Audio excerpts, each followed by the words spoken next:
ఇక తిరుపతి జిల్లా చంద్రగిరిలో ఇసుక మాఫియా ఆగడాలు పెరిగిపోతున్నాయి. రెడ్డివారిపల్లిలో రాత్రి పగలు అనేటువంటి తేడా లేకుండా ఇసుక అక్రమ రవాణా కొనసాగుతుంది.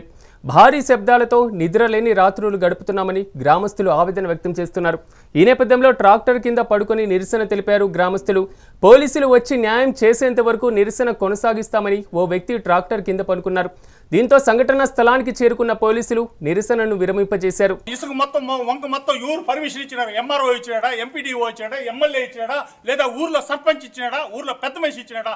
ఎవరు ఇచ్చినారో రావాలా. నాకు నిద్ర లేకుండా చేశారు. మొన్న నైట్ 1 గంట కాడ నేను బండి నిలేస్తే నిన్న తెల్లారితో నేను డ్యూటీకి వెళ్తే మేనేజర్ నన్ను మెట్తో కొట్టాడు.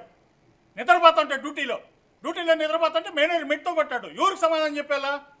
నన్ను ఏమారించి నేను డ్యూటీకి వెళ్తే బండి బిగాలు 7 బిడేసిపోతే ట్రాక్టర్ బిగాలు వచ్చి తీసుకొని కూర్చున్నారు నా భార్యని ఏమారించి. ఇదంతా అవసరమా?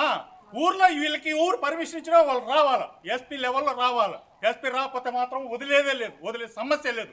ఈరోజు సమస్య కాదు ఇది. నేను ఇన్నేళ్ళు 30 ఏళ్ళుగా తోలుతున్నారు. నేను ఎప్పుడు అడగలేదు. నాకు నిద్రభంగం చేశారు కాబట్టి, నన్ను ఇబ్బంది పెట్టారు కాబట్టి నా గోడ ఆడ పగిలింది. అర్జుడు ఎక్కించినారు ట్రాక్టర్లు ఎక్కించినారు. ట్రాక్టర్ అక్కడ ఇచ్చినారు. దాన్ని చూపించు